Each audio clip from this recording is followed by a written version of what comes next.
palavra vem revelada diretamente do teu trono, Senhor, para nós, ó Deus, porque, Senhor, é a tua palavra que convence, o teu Espírito Santo que convence, é a tua palavra, ó Deus querido, que nos acrescenta fé. Em nome de Jesus, ó Pai, nos ajuda a entendermos e, Senhor, praticarmos, ó Deus, aquilo que o Senhor tem a nos falar. Usa, Senhor, o teu servo mais uma vez para a glória do teu nome, em nome de Jesus. Amém. Graças a Deus. Pastor André. Amém. Só os irmãos com a paz do Senhor. Amém. Deus é bom, né? Bom estarmos na casa de Deus, sendo renovados e alimentados por Ele, né, amado? Isso demonstra o amor e a preocupação que Deus tem conosco. Amém? Vamos abrir nossas Bíblias no livro do profeta Ageu, capítulo 1.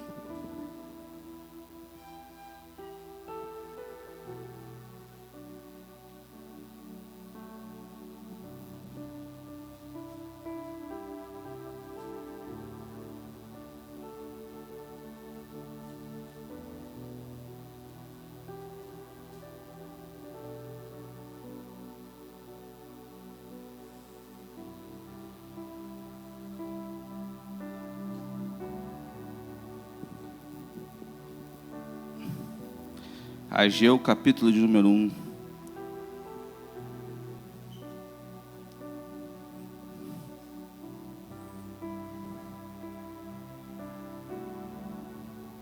Amém? Todos acharam? Vamos ler. No segundo ano do rei Dário, no sexto mês do primeiro dia do mês, veio a palavra do Senhor por intermédio do profeta Ageu a Zorobabel, filho de Salatiel, governador de Judá, e a Josué, filho de Josadaque, sumo sacerdote, dizendo: assim fala o Senhor dos exércitos, este povo diz, não veio ainda o tempo em que a casa do Senhor deve ser edificada? E veio, pois, a palavra do Senhor por intermédio do profeta Ageu, dizendo: acaso é tempo de habitardes vós em casas apaineladas, enquanto esta casa permanece em ruínas? Ora, pois, assim diz o Senhor dos exércitos: considerai o vosso passado, tendes semeado muito e recolhido pouco, comeis, mas não chega para fartar-vos, bebei, mas não dá para saciar-vos, vestivos, mas ninguém se aquece, e o que recebe salário, recebe para pôr num saquitel furado. Assim diz o Senhor dos exércitos: considerai o vosso passado, subi ao monte, trazei madeira, edificai a casa, dela me agradarei e serei glorificado, diz o Senhor. Amém? Os irmãos podem se assentar.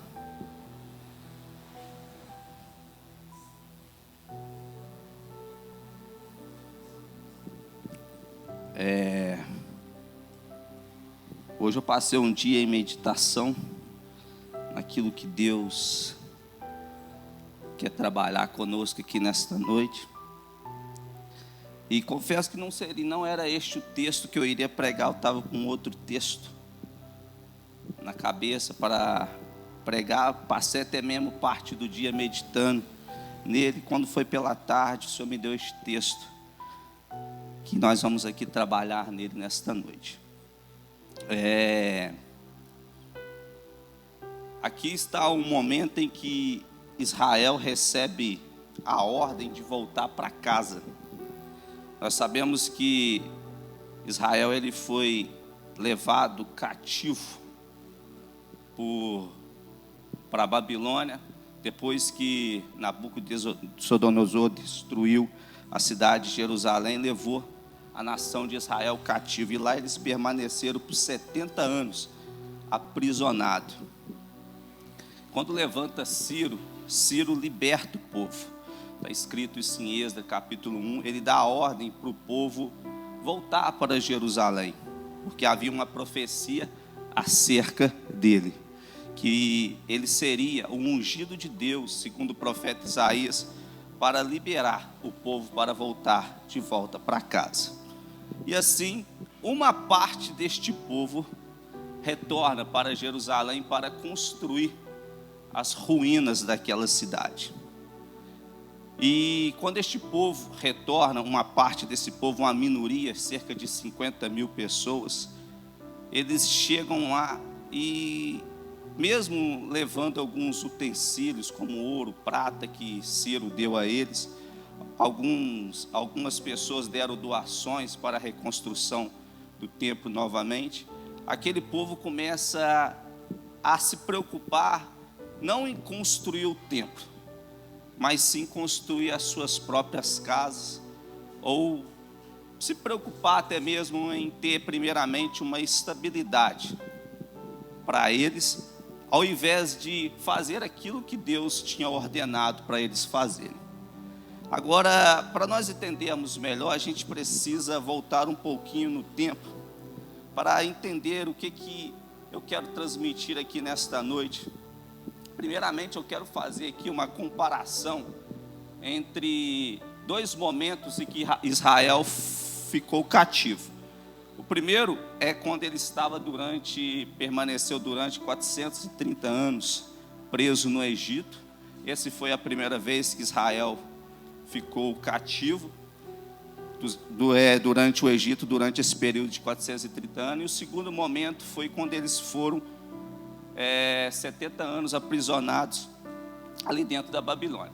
Agora, quando você pega esses dois momentos que Israel ficou cativo, 430 anos dentro do Egito e 70 anos dentro da Babilônia, você para analisar o texto e entender algumas coisas.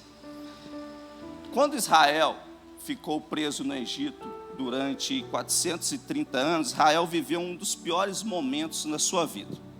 Nós percebe-se que Faraó, o que Faraó pôde fazer de mal com aquele povo, Faraó fez. Israel permaneceu 430 anos sem direito à construção da sua própria casa. Todo menino, homem que nascia na casa, Faraó deu a ordem para matar. Nós temos o texto de Êxodo, capítulo 2, que vai relatar que quando Moisés foi colocado ali às margens do rio Nilo, Faraó humilhou o povo de Israel, fazendo com que eles trabalhassem, e não tivessem o direito de prosperar ali dentro do Egito. Contrapartida, você pega, quando este povo foi levado cativo para a cidade da Babilônia, o que Nabucodonosor fez foi diferente com o que Faraó fez. No Egito, o povo não tinha o direito de prosperar. Era um povo que permaneceu ali escravo, sendo humilhado por Faraó. Já dentro da Babilônia, aquele povo que foi levado para lá, o Nabucodonosor deu a ele, aquele povo, a oportunidade deles prosperarem ali dentro. Quando você vai ler o profeta Jeremias, no capítulo de número 29, a ordem era que o povo pudesse ir, construir casas, multiplicar dentro da cidade de Babilônia. Então você percebe que no Egito eles ficaram durante 430 anos sendo escravizados. Já na Babilônia eles ficaram 70 anos também escravizados. No Egito eles queriam sair, na Babilônia eles queriam ficar. Porque você vai perceber que quando a ordem saia e vai reconstruir Jerusalém novamente, em vez de sair todos os povos, sai simplesmente uma parte de um povo só. No Egito, todos queriam sair. Quando Deus levantou Moisés para libertar aquele povo, Moisés chega até aquele povo e faz a proposta de que Deus iria usá-lo para libertar. No início, o povo não deu muita credibilidade, mas aquele povo criou nele uma esperança no coração. Primeiro, porque eles haviam clamado a Deus por libertação. A Bíblia vai dizer, e o povo lembrou de Deus e orou, pedindo a Deus que o libertasse.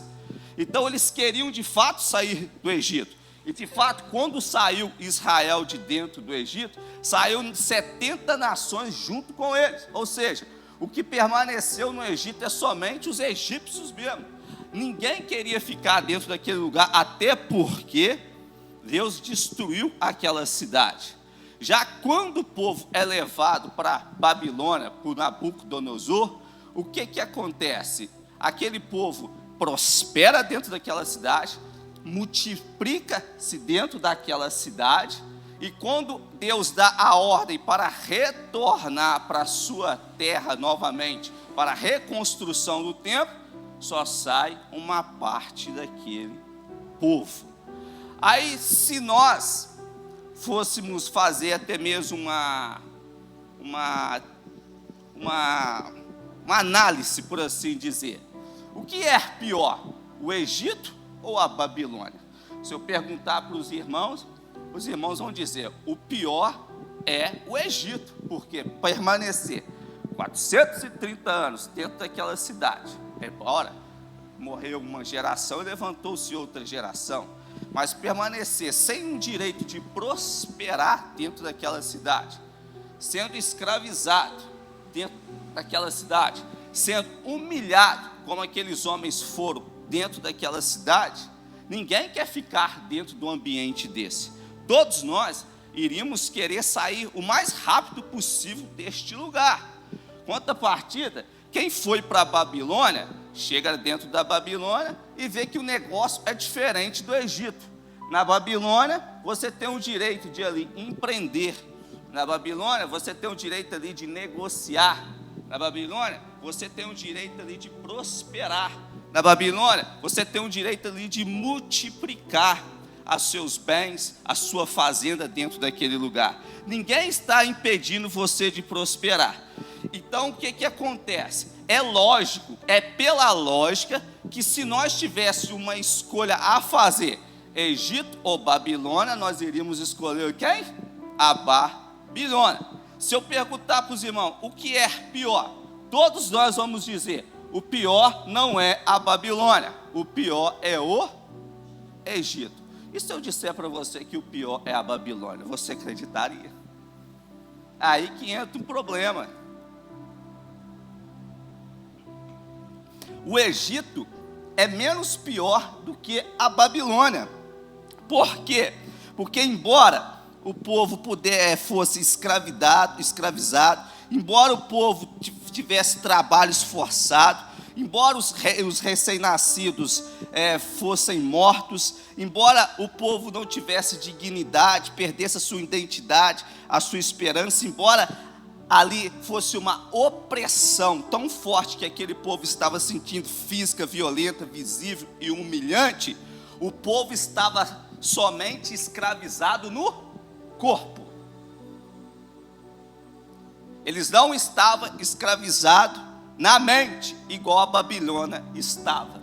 O povo no Egito estava escravizado o corpo, diferente da Babilônia. Lá o povo não queria sair, porque estava escravizado na mente. E é aqui que entra um perigo muito grande para o povo de Deus. Porque este mundo que nós vivemos é a Babilônia do dia atual. Se nós abríssemos Apocalipse, eu quero mais para frente que o Jansen pudesse colocasse depois Apocalipse capítulo 18, nós vamos ver o que é a Babilônia atual de hoje. Mas esta Babilônia atual de hoje é aonde o povo está querendo permanecer. Porque perdeu-se o quê? O vigor. Perdeu-se o quê? A vontade. Perdeu-se o prazer de servir a Deus. Por quê? Porque a proposta de Nabucodonosor foi uma proposta diferente de Faraó. A proposta de Nabucodonosor é: vem para cá e prospera aqui. Vem para cá, você tem a oportunidade de crescer aqui. Vem para cá, eu não vou te escravizar. Vem para cá, eu não vou te humilhar. Vem para cá, eu vou abrir todas as portas que você precisa. Mas em troca, eu quero a sua mente focada aqui. Essa era a terra que o povo de Israel estava escolhendo.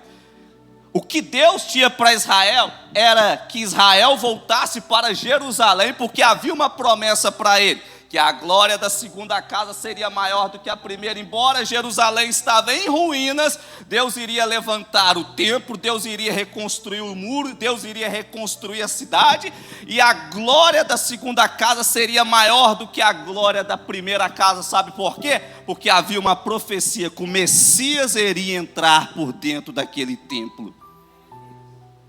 Mas o povo não estava preocupado com isso, porque quando nós lemos aqui no profeta Ageu, o que o profeta Ageu diz? Que o povo, quando retorna para Jerusalém, com a ordem de Deus, reconstrua o templo novamente, o povo deixa o templo de lado e começa a preocupar com as suas casas. E quando nós começamos a preocupar com as nossas casas, com nossos afazeres, com a nossa vida, nós começamos a entrar por um grande problema. Isso é Babilônia. E sabe o que acontece? Qual é a consequência disso? Qual é a resposta que Deus dá a isso? Porque o que o povo procura hoje é o quê? Prosperidade. Não é isso que o povo quer? Quando você vai para uma igreja, o que você quer ouvir?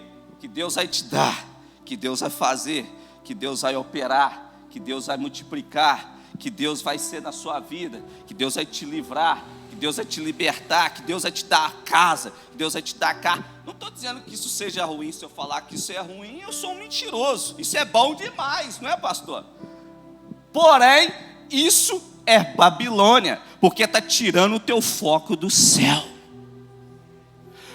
Quando a prosperidade ela vem à frente da obra de Deus, à frente daquilo que Deus estabeleceu, o templo, o que acontece conosco? Nós estamos saindo da linha, e o que resta para nós talvez será a mão de Deus tirando aquilo que Ele prometeu nos dar. Olha o que aconteceu com o povo de Israel. O povo de Israel deixou de construir o templo para preocupar-se com as suas casas. E o que Deus fez? Já que vocês não constroem a minha casa, também vocês não prosperam. Eles plantavam e os gafanhotos comiam. Eles colhiam e não durava pouco. O que eles vendiam, o seu dinheiro entrava como dentro de um saco furado, não rendia, não prosperava. Talvez isso seja o juízo de Deus para muitas pessoas hoje, que permanecem dentro da casa de Deus, que você não vê a prosperidade sobre a vida deles. Por quê? Porque Deus quer tirar ele de dentro da Babilônia e levar de volta para Jerusalém. Mas para Deus levar ele de volta para Jerusalém, Deus precisa o quê? Mudar a sua mente. Sem uma mudança de mente, sem uma metanoia, fica difícil Deus operar sobre a vida daquela pessoa. Então, se nós não entendermos qual é a vontade de Deus nos dias atuais, amado, nós vamos entrar em ruínas, sem entender o processo de Deus. Tem muita gente vivendo ruínas, tem muita gente vivendo fracassos, tem muita gente vivendo momentos que ele clama, ele até pede a Deus, Deus até quer fazer, porque esta é a vontade de Deus, abençoar o seu povo. Mas Deus quer tirar a Babilônia da mente dessa pessoa, porque quando Deus prospera um pouquinho, ele se distrai. E aqui que entra o perigo. Se nós não trabalharmos na nossa mente, que é o nosso maior campo de batalha, amado, se nós não tivermos, ou não deixar com que o Espírito coloque a mente de Cristo em nós, nós vamos perder o foco muito fácil, muito rápido. Nós vamos andar distraídos, afadigados com este mundo, e vamos perder o melhor de Deus. Lembre-se de Marta e Maria. Jesus entra dentro da casa de Marta e Maria, e de repente está as duas lá. Maria se assenta aos pés de Jesus para ouvir as palavras do Mestre, e Jesus ali dando a ela o maná do céu, e ela comendo. De repente Marta se incomoda, porque Marta estava lá trabalhando, talvez faxinando a casa, ou talvez preparando até mesmo uma refeição para o Mestre.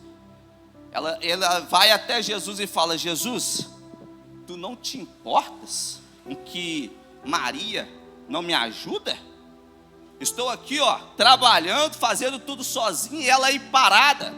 Jesus olha para Marta. Talvez Marta pensou que Jesus iria dar uma exortada em Maria, dizendo: vai ajudar a tua irmã, manifesta o amor ao próximo. Pelo contrário, Jesus olha para ela e diz assim: Marta, Marta. Amado, quando você lê a Bíblia, você vê Jesus repetir uma palavra 2 vezes, presta atenção nela.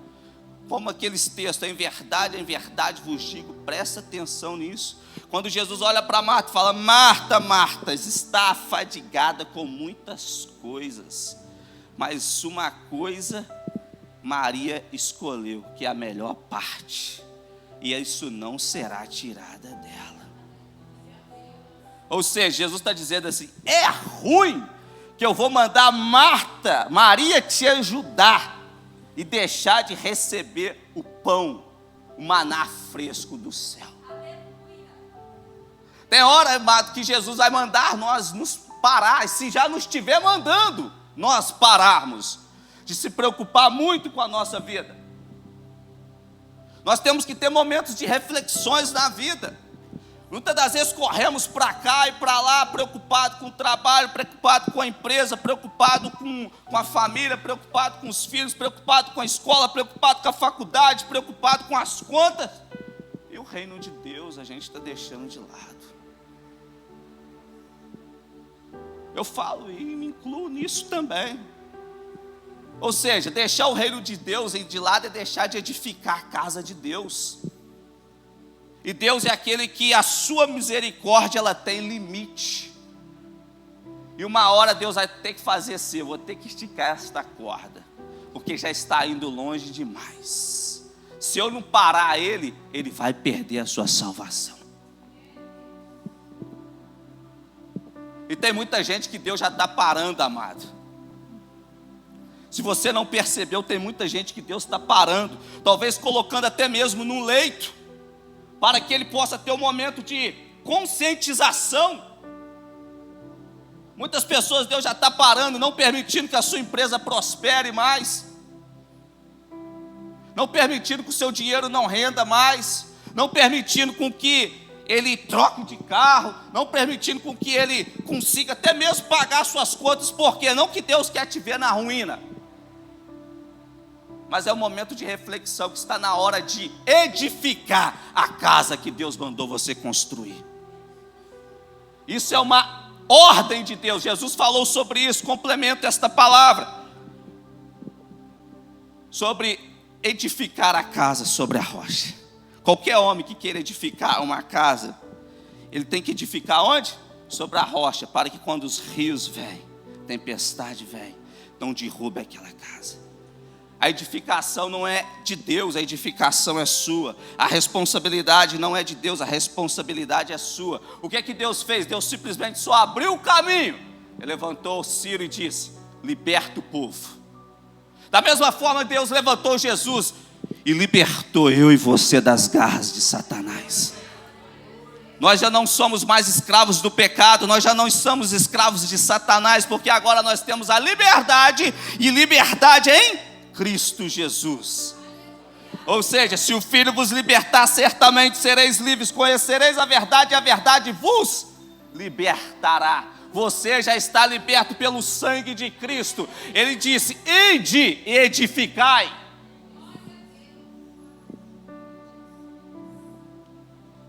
Está na hora de nós edificarmos, amado. Porque senão nós vamos ter que experimentar o juízo de Deus, e o juízo de Deus vai vir sobre a igreja. O apóstolo Paulo disse que ele começa aonde? Na casa de Deus. Deus já está passando uma rédea na igreja, se você for parar para observar. Eu não sei você, amado, eu sou um cara que penso. Às vezes eu estou na minha lá, sentado, principalmente de manhã é meu dia da meditação, todo dia. Eu sento e fico pensando. Os meus finais de semana, quando não estou fazendo nada, eu sento e estou pensando. Eu estou tentando entender algumas coisas que ainda eu não entendi. E você acha que o Espírito Santo não cobra esse cara aqui?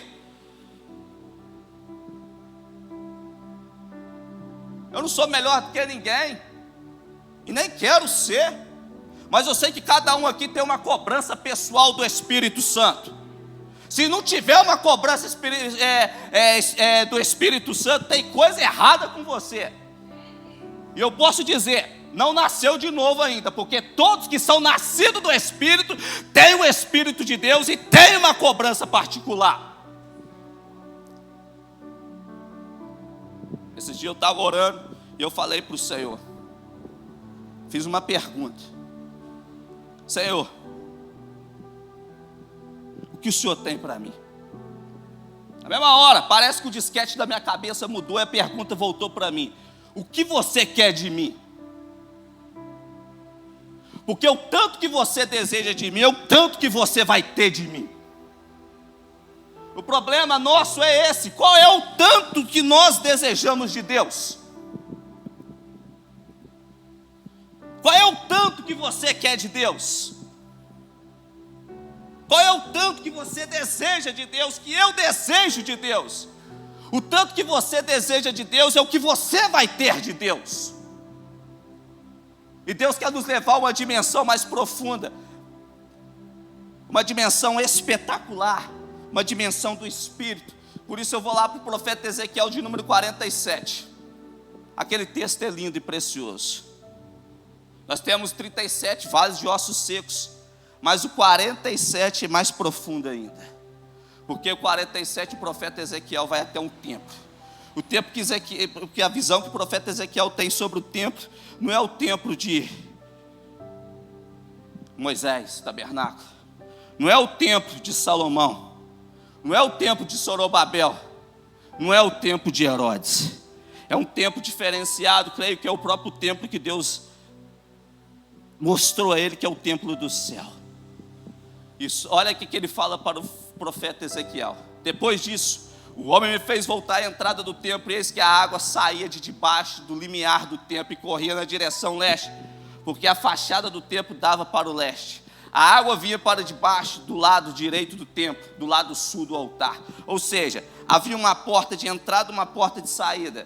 E me fez sair pelo portão norte para dar uma volta por fora, até o portão exterior que dá para o leste. E eis que a água borbulhava do lado direito. O homem saiu para o leste, tendo à mão um cordel de medir. Mediu 500 metros e me fez passar pela água, que me dava pelos tornozelos. Deixa aí. Olha só, o profeta Ezequiel tem uma visão.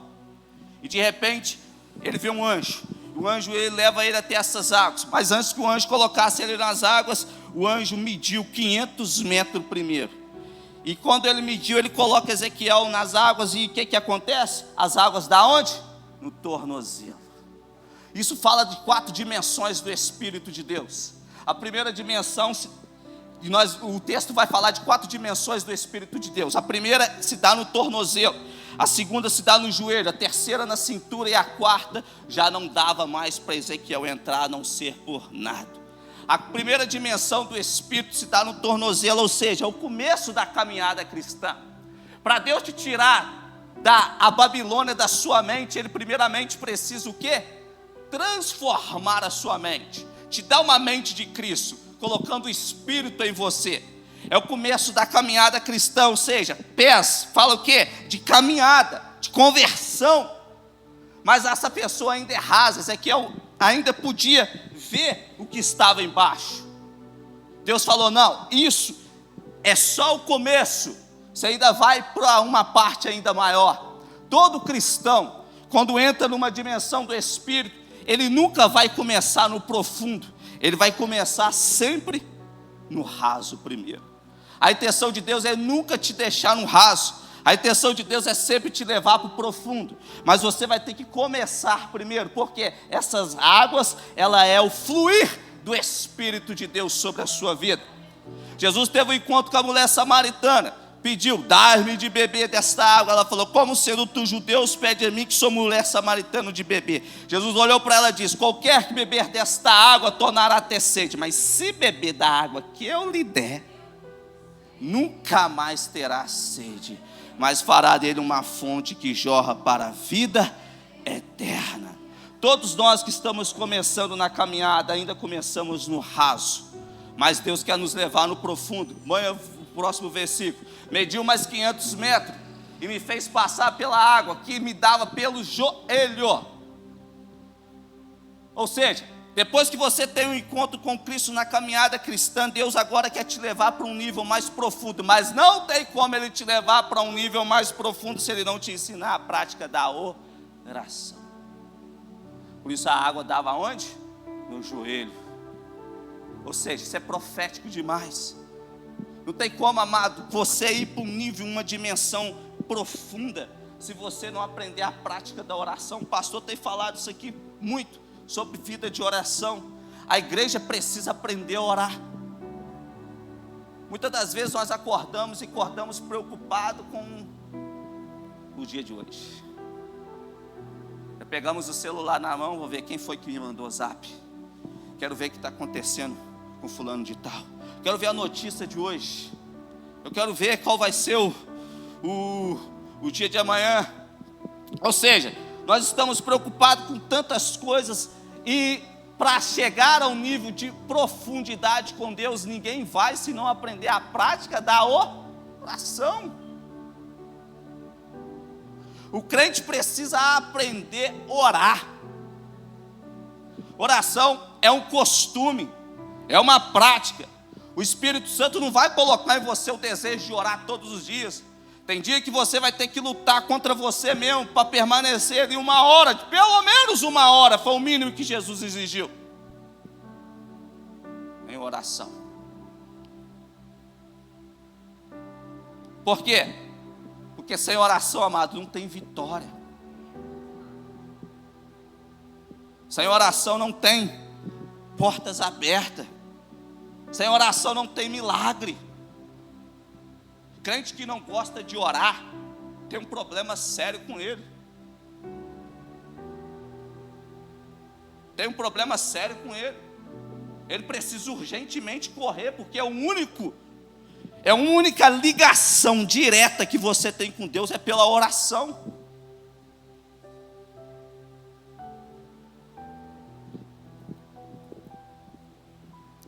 E se nós não corremos para a prática da oração, nós vamos ter um problema sério, amado, futuramente. Talvez com pecados que você não queira cometer.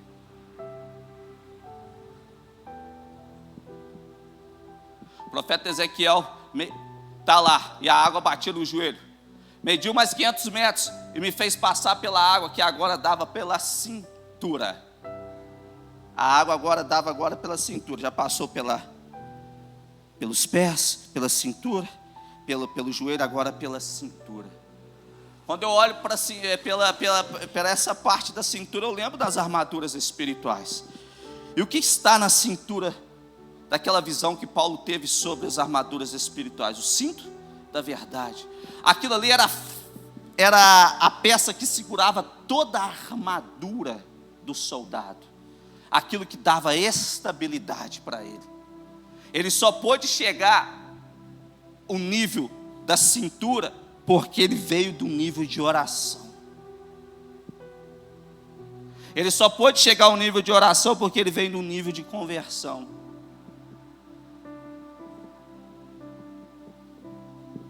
Ou seja, ele precisa criar uma estabilidade na presença de Deus. Aqui acontece o que acontece com muitos cristãos.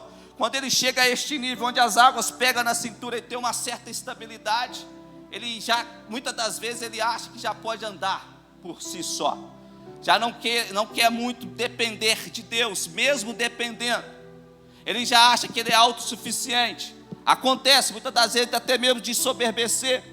Mas o apóstolo Paulo fala, até que todos chegamos à maturidade da estatura perfeita, de varão perfeito, que é Cristo Jesus. Mas quando ele não entende isso, vai acontecer o que acontece em Hebreus capítulo 6. Põe para mim Hebreus capítulo de número 6. Depois você volta no texto.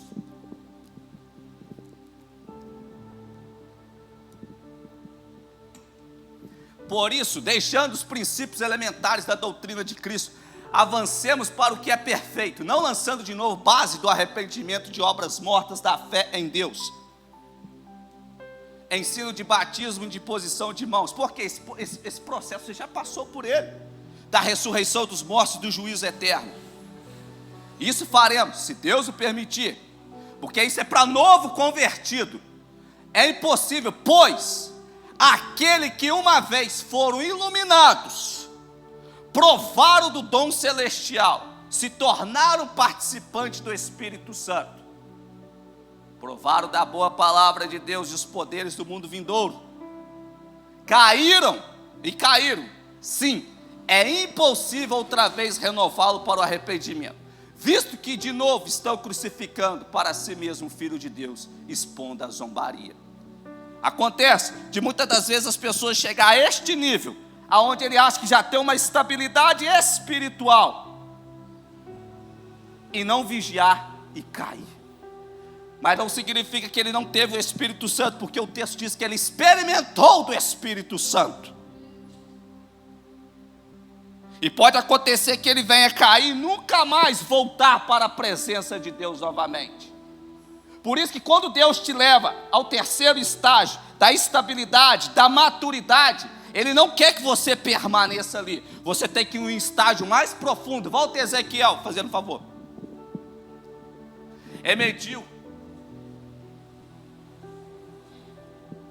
E mediu ainda outros 500 metros. Era já um rio que eu não podia atravessar, porque as águas tinham crescido. Eram águas em que se podia nadar, um rio pela qual não se podia passar andando. Quando você chega no terceiro estágio, ou posso dizer, numa dimensão do Espírito, Ele quer te levar para uma mais profunda, porque toda vez que você entra nesse estágio profundo, você não sai dele mais. Muitas das vezes as pessoas chegam no terceiro estágio e retornam para trás. É porque não experimentou do profundo. E todos que experimentaram do profundo na Bíblia, nunca mais voltou atrás. Vamos ver um? Paulo. Quando Paulo teve um encontro, o que aconteceu com ele? Ele teve uma visão. Ele caiu do cavalo, ficou cego. E quando ele teve a sua visão restabelecida de novo, nunca mais foi o Paulo. De Saulo se tornou Paulo.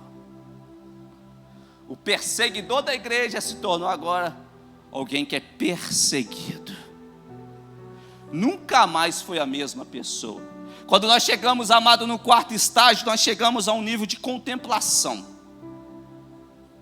Tem gente que já chegou a este nível de contemplação. Existe um cara que eu fiquei fã dele, o pastor deve conhecer, Tomás de Aquino. Aquele camarada, o dia que eu li, eu falei assim, não é possível.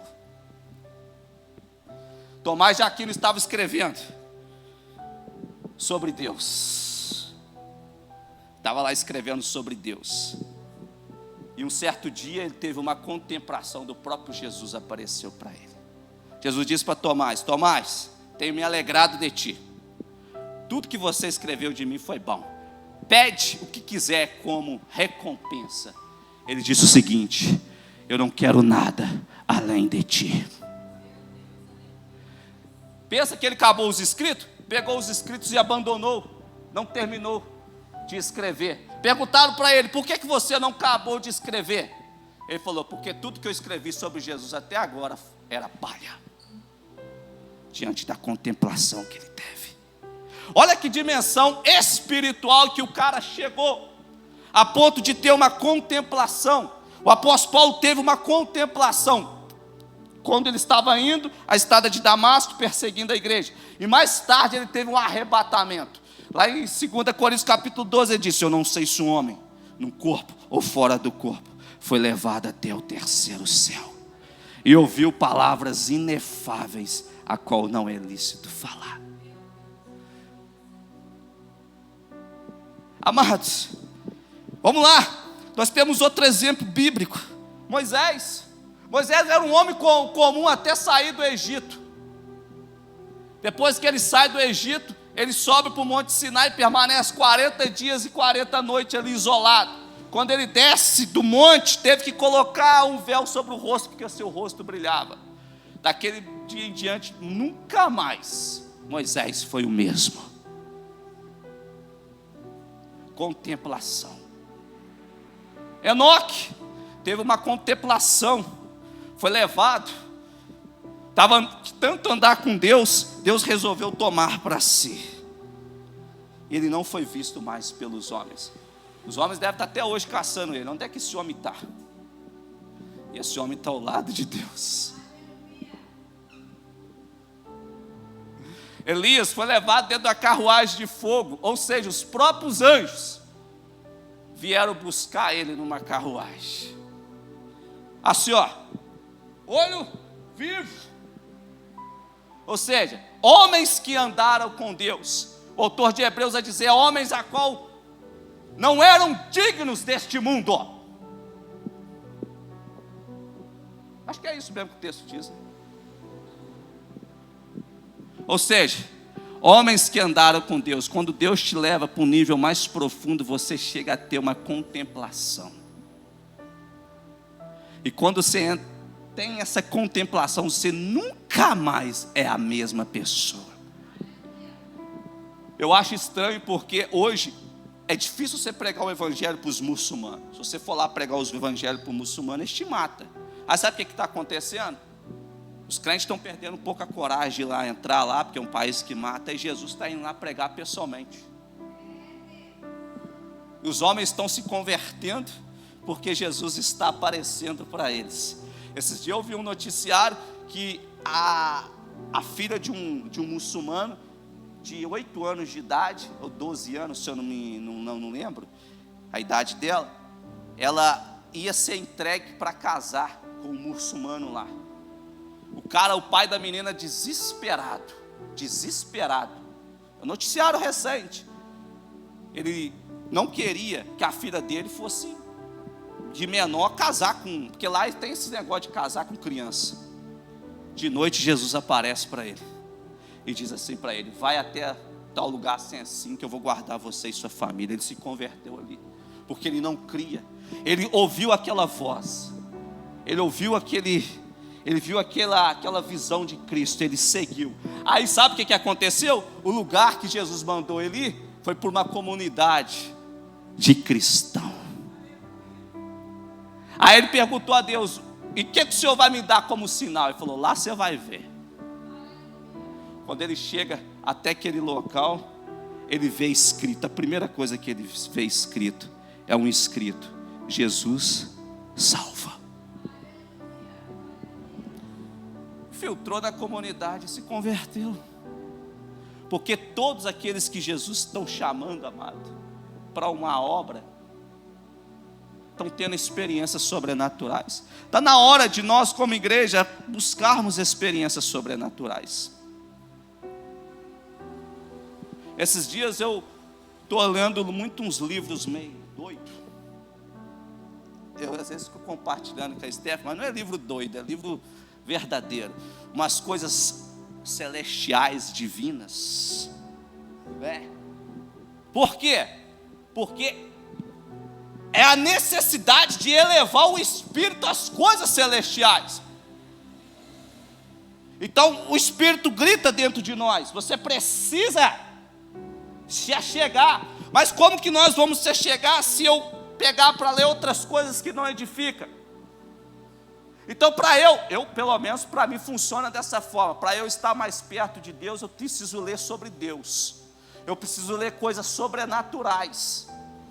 Então eu começo a ler anjos, começo a ver criação do mundo, poder de Deus, eu começo a ver essas coisas assim.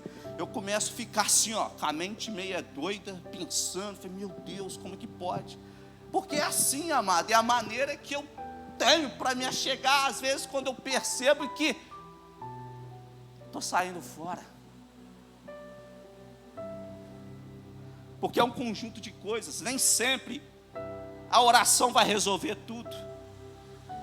Ela resolve, mas não resolve sozinho. É por isso que as 3 armas mais poderosas que o diabo odeia é o jejum, a oração e a leitura da palavra. Porque não existe oração sem jejum, e não existe jejum sem oração. E também não existe aprender a orar sem conhecer a palavra. Porque é a palavra que nos ensina a orar, a palavra que nos estimula a jejuar. São as 3 ferramentas que o diabo mais odeia que o cristão tenha. Por quê? Porque ele sabe que são ferramentas que destroem as suas fortalezas.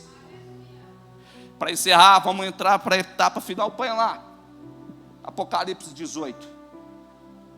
Porque, amado, está na hora de a igreja ou nós termos uma mudança sobrenatural. Porque tudo isso aqui vai ser destruído. E quando Deus chama,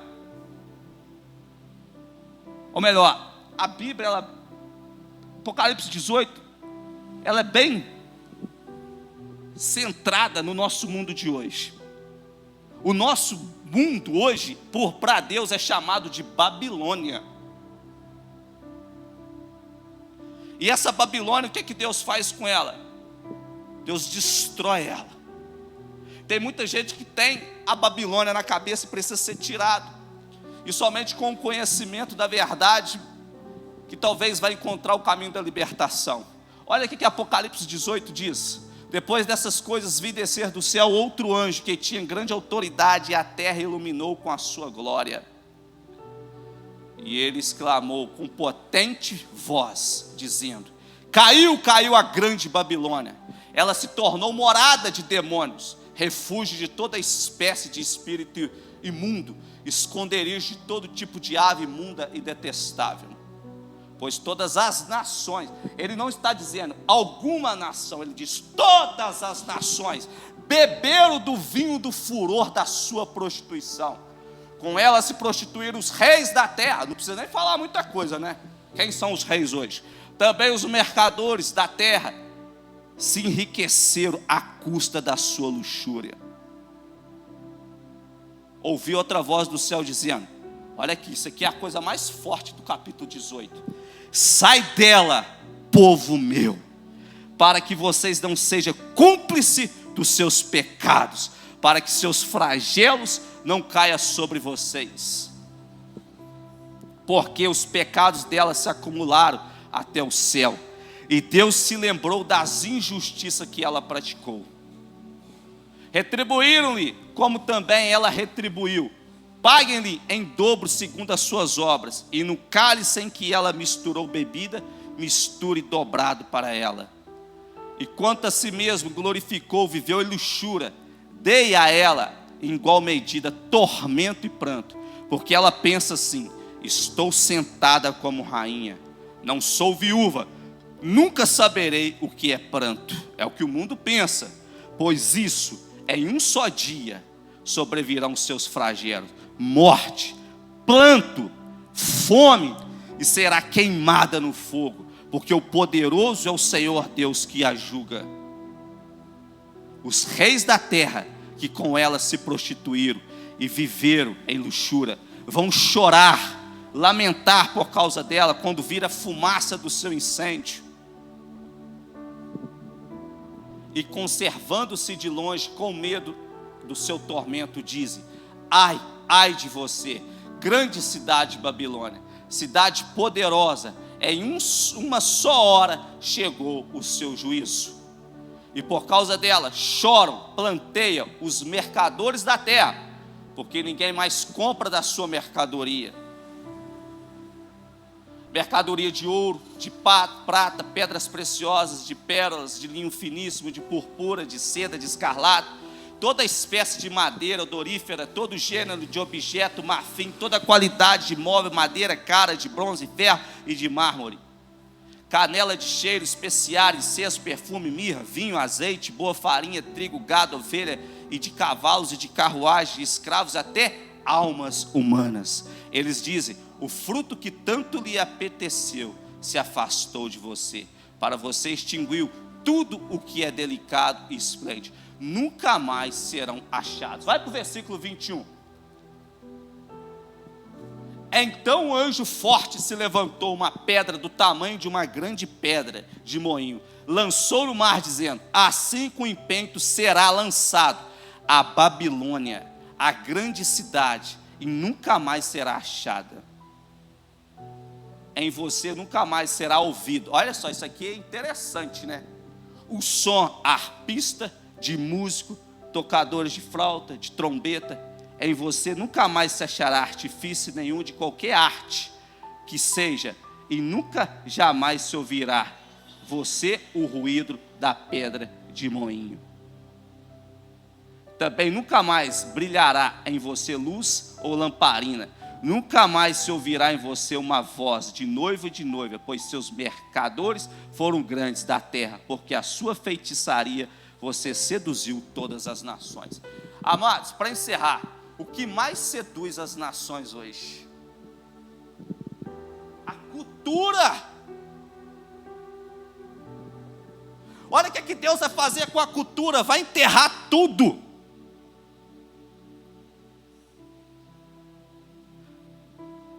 Hoje, o que as pessoas fazem? Não pode falar de um show.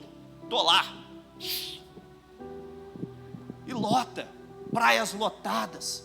Cantores que vêm de outros países fazer rituais no Brasil. E está todo mundo lá. Com luz. Celular filmando. Aquelas fogos de artifício. E por aí vai. Só que o que o texto diz? Que eles o quê? Enfeitiçaram o povo com as suas feitiçarias. O povo está enfeitiçado, amado. E Deus o que? Está cansado disso. É por isso que o cálice da ira de Deus será reservado para a Babilônia. E tem muita gente se envolvendo com a Babilônia, muitos cristãos se envolvendo com a Babilônia. Temos que tomar cuidado, amado. O diabo, quando ele se apresenta para Jesus, ele diz: te darei todos os reinos do mundo e a glória deles, se prostartes e me adorartes. Não foi isso que o texto diz? Como ele não conseguiu nada de Cristo, o que ele fez? Ele mudou. Ele mudou o foco dele. Já que eu não posso derrubá-lo, eu vou naquele povo dele. E hoje como é que Deus derruba o povo? O diabo derruba o povo pela idolatria.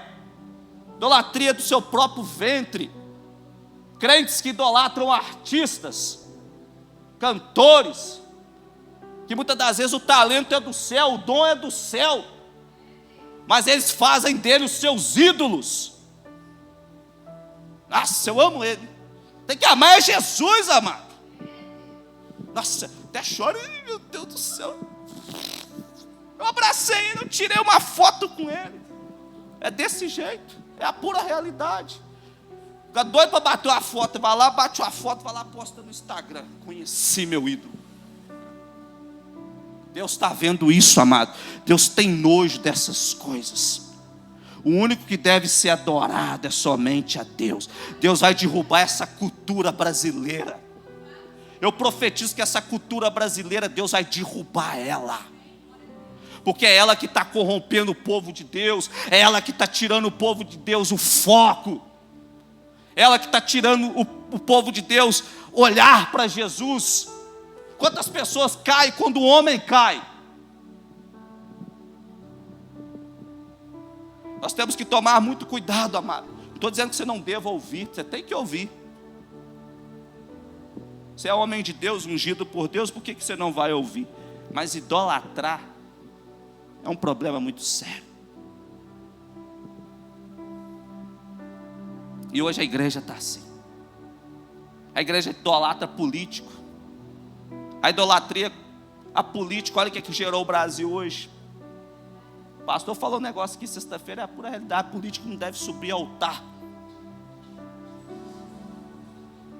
O Brasil hoje está impregnado com adoração.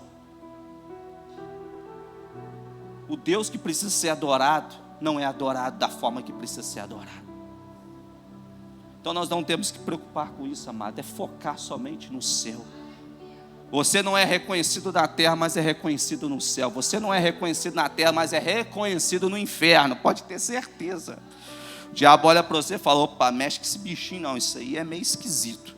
Mas vão tentar derrubar de qualquer jeito, mas lá no inferno você acha que o homem de Deus não é reconhecido? É claro que é. Aquele lá nós temos dificuldade de derrubar. Aquele ali nós já catou ele fácil. Deixa ele do jeito que está em cima do muro, tranquilo, não mexe com ele não. Porque ele está achando que ele está bem, mas aquele ali é meio problema. Nós temos que parar ele antes do tempo. Por mais simples que seja, amado. Você é reconhecido no céu e é reconhecido no inferno, pode ter certeza. E por que busca reconhecimento na terra? A terra é o de menos. Por quê? Porque os cantores, os que brilham hoje, segundo o mundo, os reis da terra, vão, segundo a Bíblia, vão se esconder para que não vejam a ira de Deus sobre eles. Do alto será reduzido a pó, porque quem fará justiça é Deus. Então toma cuidado, amado, com aquilo que você ouve, toma cuidado com aquilo que você vê, toma cuidado com aquilo que você faz. Está na hora de nós edificarmos a casa de Deus. O foco não é a terra, o foco é o céu. A terra é secundária. Deus sabe que você precisa comer, Deus sabe que você precisa beber, Deus sabe que você precisa empreender, Deus sabe que você precisa pagar a conta. Deus sabe de tudo isso, Ele vai cuidar.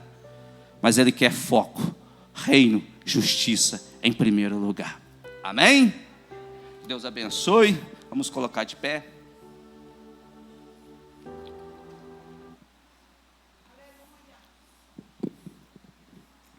Quero fazer uma oração pela sua vida nesse momento. Feche os olhos, amado. Peça com que Deus Ele possa te ajudar. Nenhum de nós aqui é perfeito, pode ter certeza absoluta. Mas aquele que começou a boa obra, segundo a Bíblia, Ele há de aperfeiçoar. Porque Deus Ele quer fazer nova todas as coisas na sua vida. Mas para isso você precisa abrir o coração, a mente, e pedir com que o Espírito faça aquilo que Ele queira fazer sobre a sua vida. Até porque é a vontade de Deus que tem que permanecer e não a nossa.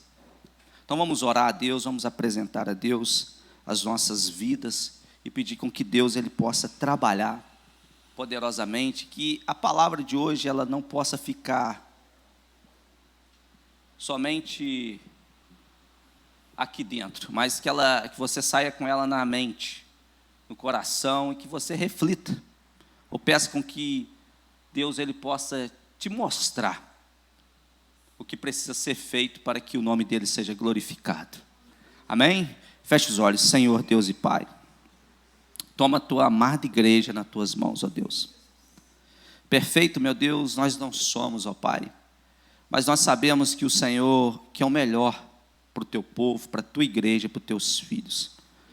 Nós sabemos, ó Deus, que o Senhor, Pai amado, tem o melhor para o teu povo e para os teus filhos, ó Pai. Que o Senhor possa, Senhor, encher a tua igreja, Senhor, da tua presença, da sua glória, do seu poder. Que o Senhor possa, meu Deus, nesta noite trabalhar sobre cada mente, cada coração, ó Pai. Sobre, Senhor, a vida de cada um que entrou por estas portas. Que o diabo não venha roubar a semente, Senhor, que foi semeada, Senhor. Mas, Senhor, que o inimigo, Senhor, de nossas almas, ele possa cair por terra, Senhor, que ele possa ser envergonhado. Que aquilo que o Senhor, Pai amado, tem para fazer sobre nossas vidas, que o Senhor possa fazer, ó Pai.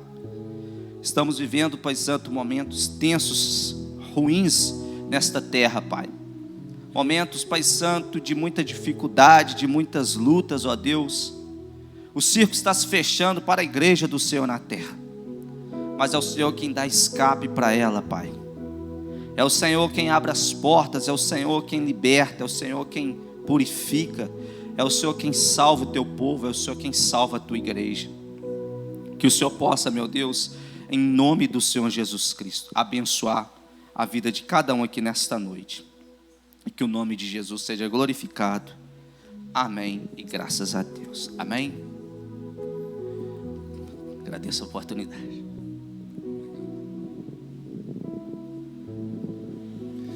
Cumprimento a todos.